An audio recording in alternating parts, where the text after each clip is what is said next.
Jokowi tersinggung adalah soal mutasi TNI. Oh iya. Ya kan ada info itu kan. Prabowo itu beberapa waktu yang lalu kan memutasi dan rotasi 300 perwira tinggi TNI. Iya. Nah, ada 2 orang dekatnya Jokowi yang digeser oleh Prabowo. Yang pertama gue agak lupa namanya nih, harus baca nih. Yang pertama itu adalah Legend Widi Prasetyono. Dia itu adalah komando pembina doktrin pendidikan latihan TNI AD. Dikembalikan ke Unhan ya. Dia jadi dosen tetap di Unhan. Ya. Nah, si Widi ini dulunya merupakan ajudannya Jokowi dan pernah bertugas di Danrem Warastama yang salah satu daerahnya tuh di Solo. Jadi bisa dibilang ini adalah geng Solo di hijau begitu kan. Nah, padahal Widi ini juga pernah digeser oleh Prabowo. Dulu kan pernah ada cerita nih orang Gerindra cerita bahwa waktu si Widi ini jadi Danjen Kopassus di 2022 cuma 3 bulan doang jadi Danjen Kopassus, lalu tiba-tiba digeser jadi Danrem. Kenapa begitu? Nah, itu karena ada yang bilang bahwa Prabowo ini kurang struck dengan Widi gitu. Gitu. Lalu itulah Jokowi mengecek sana sini, ternyata yang memberikan masukan adalah salah satu orang PDIP yang memang dekat dengan TNI. Oh, ya kan. Okay. Makanya tambah kemerengseng lah nih Jokowi ini kan orang-orang dekatnya di TNI sudah semakin bisa dibilang semakin sedikit, tinggal panglima saja yang dipersiapkan menjadi lebih tinggi, tiba-tiba bukan turunin ibaratnya tiba-tiba jabatan tidak strategis begitu. Jadi cukup menarik sih ini. Dan orang yang memberikan masukan soal kembalikan sistem meritokrasi itu adalah dapat gangguan juga katanya. Betul. Jadi tadi kan Cica juga bilang kan ada gangguan-gangguan ya. Jadi kan kalau kita turbulensi segala macam. Jadi gangguannya ini bukan hanya gangguan hukum lagi, tapi personal. Urusan personal juga dikeluarkan oleh tentunya bukan oleh lembaga resmi ya. Sekarang kan pakai buzzer segala macam itu disampaikan juga ke mereka. Tapi di belakangnya kan ada institusi pasti ada institusi resmi. Siapa lagi kalau bisa megang, coba ya tinggal bikin bagan gitu kan, bagan apa organisasi yang bisa melakukan intelijen gitu kan. Satu ini ya sudah gitu kan. Assalamualaikum warahmatullahi wabarakatuh. Sobat RH sekalian, jumpa lagi kita di channel yang keren ini. Keren cadas. Ya, sobat RH sekalian, ini ada hal yang menarik ya terkait dengan tulisan dari Eros Jarot beberapa waktu yang lalu, dan tulisan ini sudah viral dan saya tertunda untuk membahasnya. Tapi menarik untuk disimak, dibahas ya, karena bicara mengenai 2 sosok penting di Republik ini, yaitu Prabowo dan satunya Mulyono ya. Dan tulisannya mengungkit film Godfather ya. Film legendaris yang dibintangi oleh Marlon Brando ya, dan satunya lagi tentu saja Al Pacino ya. Coba kita lihat apa yang dituliskan oleh Eros Jarot ya, dan coba kita lihat ya. The Godfathers, Don Corleone, Joko Widodo dan Don Mulyono tanda tanya oleh Eros Jarot ya. Ini highlightnya. Bila keberanian itu ada, maka tidak akan ada Don Mulyono, Don Corleone ala Indonesia.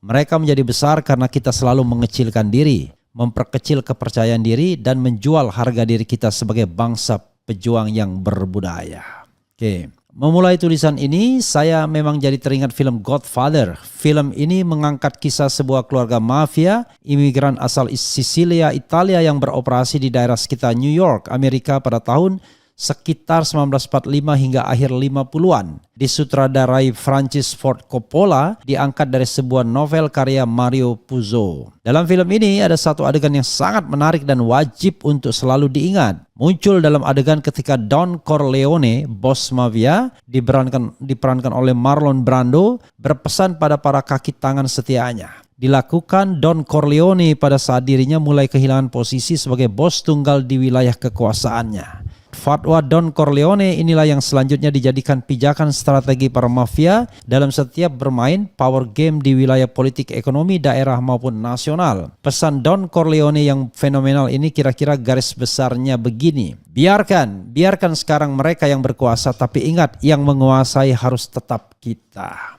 Cuplikan fatwa Don Corleone ini membuat imaji dan pikiran saya tergelitik karena fatwa bos mafia ini sepertinya telah pula diadopsi oleh para oligarki di negeri kita. Sehingga bila ditempelkan pada rekam jejak manuver politik Jokowi agar dirinya tetap berada dalam circle kekuasaan istana, sangat pas. Terbukti setelah gagal merekayasa untuk tetap bercokol 3 periode menguasai istana, fatwa Don Corleone pun dimainkan Jokowi. Dibangunkannya gorong-gorong dan lorong politik yang mengarah pada tujuan sebagaimana arah politik power game-nya bos mafia. Dalam pemilu Pilpres 2024, terjemahan fatwa sang bos kira-kira arahannya begini. Biar saja Prabowo yang sekarang berkuasa, tapi harus kita baca Jokowi yang tetap menguasai. Berkuasa tapi tidak menguasai penuh dan bahkan malah bisa dikuasai. Ini yang namanya cara mafioso, baca oligarki ya. Berulah di dunia kekuasaan politik ekonomi di sebuah negara. Kali ini Indonesia yang membuka lebar peluang untuk sepenuhnya mereka kuasai. Lewat jalur eksekutif, legislatif, dan yudikatif.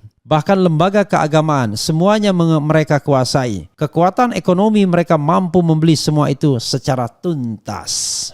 Atas dasar amatan dan kajian ini, saya pun langsung mengotak-atik misteri di balik pertemuan Jokowi dan Prabowo yang dikenal sebagai peristiwa politik Solo Affair. Peristiwa ini sangat ramai digunjingkan. Digambarkan, Prabowo sebagai presiden baru soan, lapor dan minta petunjuk presiden lama. Memakai istilah Bahlil, Prabowo soan Raja Jawa yang sangat berkuasa dan ditakuti.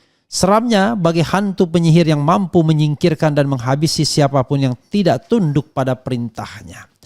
Angkernya, sang Raja Jawa yang dicitrakan Bahlil ini, kekuatan jangkauan politiknya melebihi keampuhan Don Corleone dalam film Godfather. Don Corleone hanya berkiprah di satu wilayah, New York dan sekitarnya, sementara sang Raja Jawa kiprahnya pada satu wilayah negara. Walaupun demikian, saya tetap tidak terpengaruh ajakan teman-teman agar sang Raja Jawa ini diberi gelar yang sangat mentereng dan lebih beraroma internasional. Kepadanya layak diberi gelar Don Mulyono. Begitu menurut teman-teman yang saya biarkan mengalir sebagai aspirasi mereka. Saya lebih suka memakai istilah Bahlil barang itu, si Raja Jawa. Karena saya memang tidak bermaksud menyamakan Jokowi dengan Don Corleone. Bos mafia asal Sisilia itu sekalipun serupa walau tak sepenuhnya sama. Mungkin karena dalam amatan saya, Jokowi lebih dingin tapi lebih serem dan lebih tegas satu tingkat di atas Don Corleone. Karena para oligark telah sangat berhasil mencitrakan Jokowi sebagai penguasa yang harus dipatuhi. Dan siapapun yang berani melawannya pasti binasa. Makanya siapapun yang terkena mantra sihir politik ini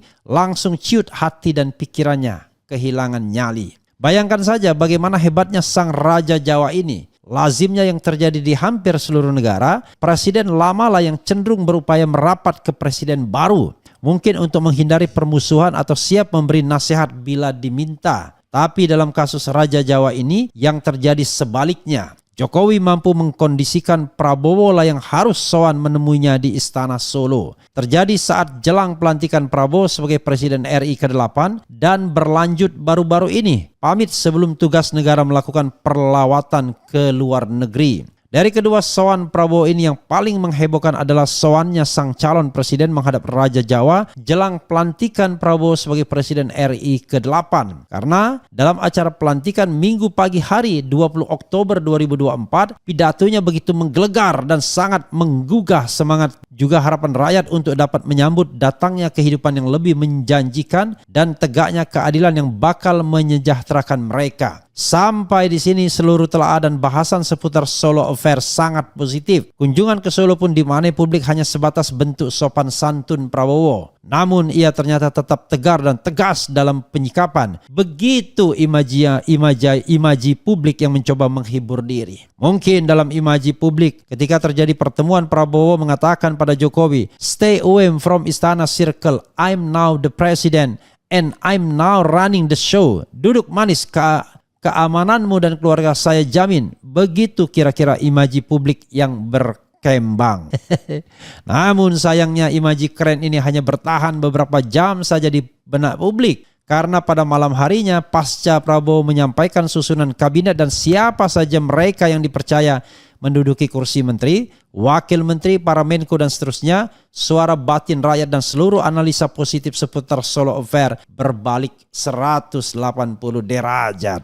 Harapan dan sinar terang yang bercahaya indah menerangi gedung MPR DPR di pagi hari pelantikan mendadak sontak berubah menjadi remang, pudar, redup, kelabu dan memilukan. Ternyata sejumlah kementerian penting dan strategis masih dipercayakan kepada para menteri Jokowi yang setia. Puncaknya ketika esok harinya sosok kontroversial Opung Luhut dinobatkan sebagai menteri paling luar biasa. Atas realita ini, kesan Raja Jawala penguasa sesungguhnya pun merebak menjadi buah bibir paling dibicarakan. Para analis pun tidak bisa membaca lain kecuali Prabowo dalam tekanan sang raja. Lebih jauh lagi, ternyata Prabowo masih juga dalam cengkraman tangan para oligarki, di mana Jokowi adalah rajanya. Bisa jadi karena para oligark ini mempunyai kekuatan nyata mengendalikan perekonomian di negeri ini. Bahkan sampai pengendalian bahan pokok seperti beras, gula, minyak goreng, dan lainnya. Berada penuh dalam kendali dan penguasaan mereka. Wajar bila Prabowo perlu berhitung.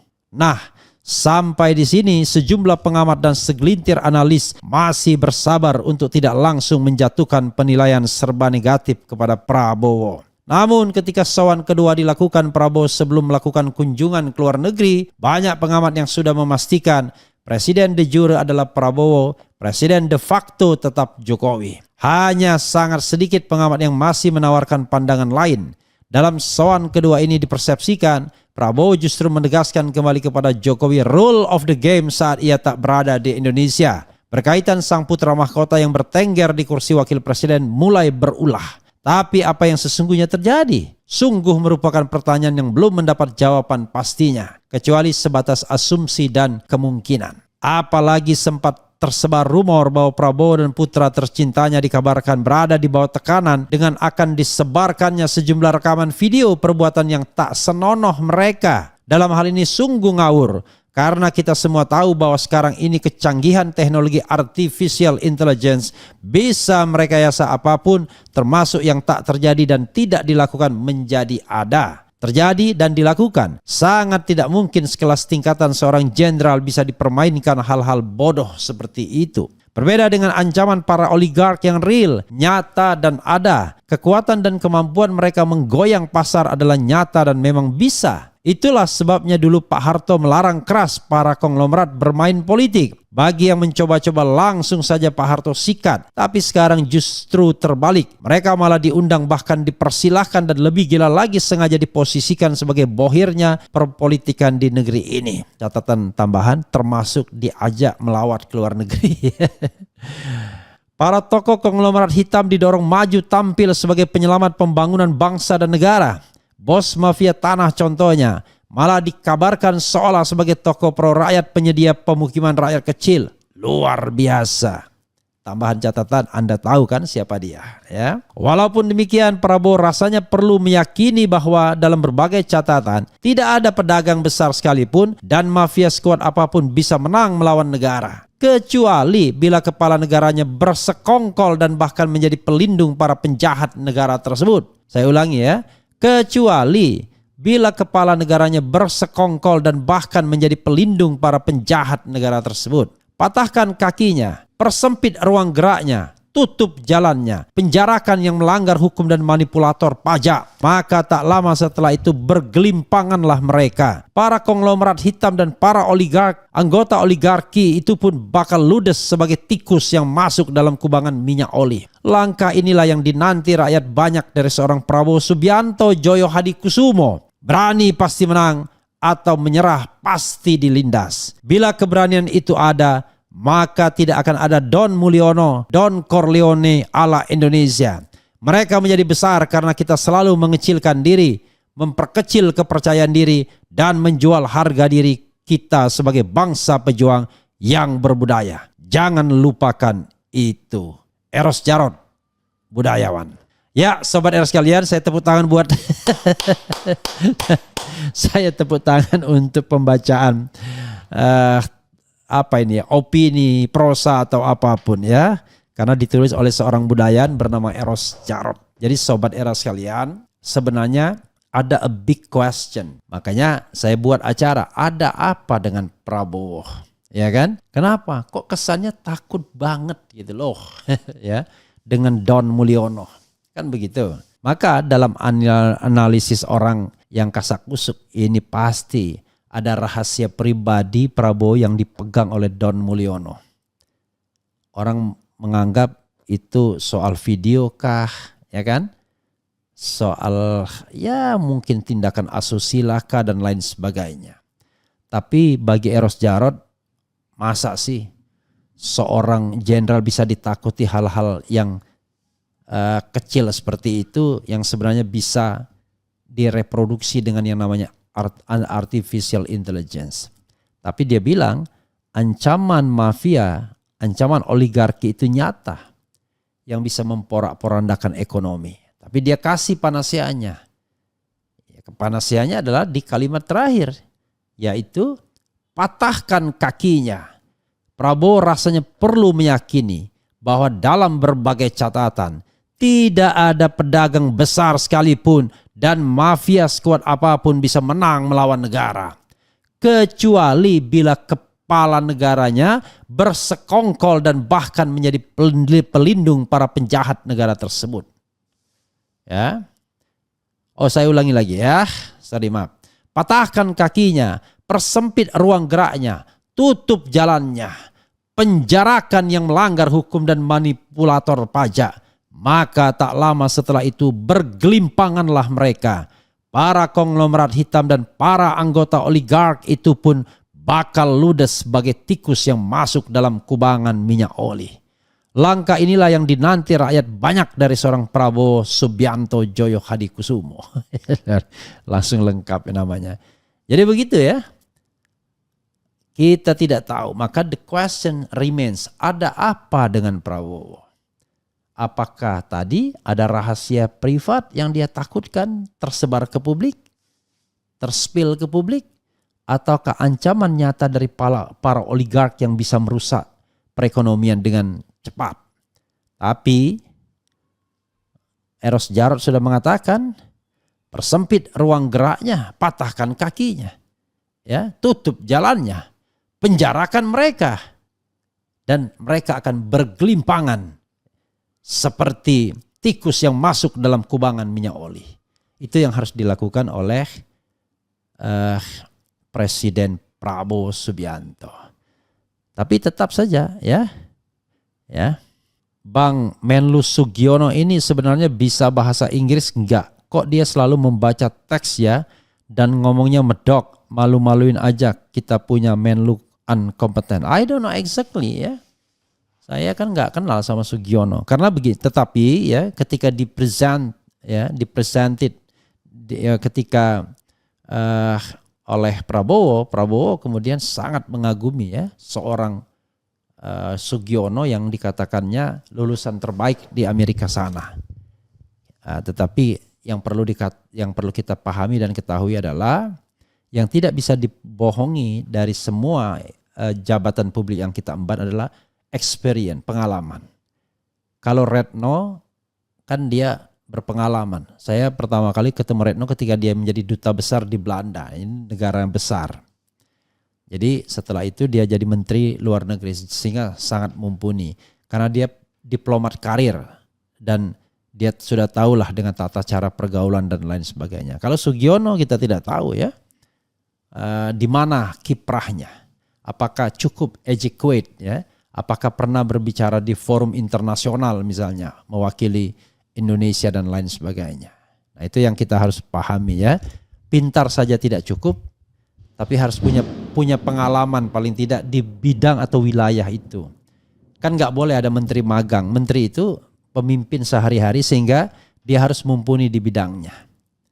Begitu ya sahabat era sekalian. Tidak boleh dia meraba-raba dulu bagaimana pekerjaannya. Tapi saya tidak bisa berkomentar lebih lanjut karena saya tidak kenal Sugiono dan apa track recordnya atau kemampuannya selama ini. Karena kalau cuma sekedar kemampuan akademik saja, lulusan terbaik dan lain sebagainya, banyak orang begitu ya. Ketika saya kuliah lulusan terbaik ternyata tidak menjadi apa-apa juga karena mereka hanya pengumpul makalah, pengumpul nilai ya. Begitu Sobat Era sekalian ya, soal Don Corleone ini ya. Semangat Mas Eros Jarot ya. Jadilah oposan sejati. Karena dulu partai Anda PDIP bagian dari kekuasaan ya. Tetapi baru sadar belakangan kelihatannya bahwa putra mahkota PDIP bermasalah yang bernama Don Mulyono itu ya. Dan itu pun ketika pecah kongsi di Pilpres. Ketika PDIP tidak mengendorse putra Don Mulyono dan Prabowo, dan sebaliknya Don Mulyono tidak mengendorse apa yang dicalonkan oleh PDIP. Disitulah pecah luar biasanya. Tapi jangan lupa, tetap saja ada upaya untuk bernegosiasi. Nah itulah susahnya, malasnya kita dengan politisi. Tetapi mudah-mudahan ya sikap oposisional PDIP ini sikap yang genuine ya. Begini, dalam demokrasi itu ada satu hal yang tidak boleh kita langgar sebagai komitmen kita, yaitu kebebasan berserikat, berkumpul, mengeluarkan pendapat baik secara lisan dan tulisan. Jadi kalau Anda berkuasa, kerjanya menarget orang, memenjarakan orang yang mengkritik Don Mulyono tempo hari, Anda tidak menghayati sebuah demokrasi. Itulah yang harus kita lawan. Perilaku kekuasaan yang memenjarakan orang karena berpendapat atau menggerakkan para buzzer untuk menghantam orang yang berpendapat. Yang paling layak adalah pendapat dibalas dengan pendapat, opini dibalas dengan opini, argumen dibalas dengan kontra argumen, bukan dibalas dengan sentimen sebagaimana sering dikatakan oleh Rocky Gerung ya. Itu saja Sobat Era sekalian. Wassalamualaikum warahmatullahi wabarakatuh. Keren cadas. Ciao.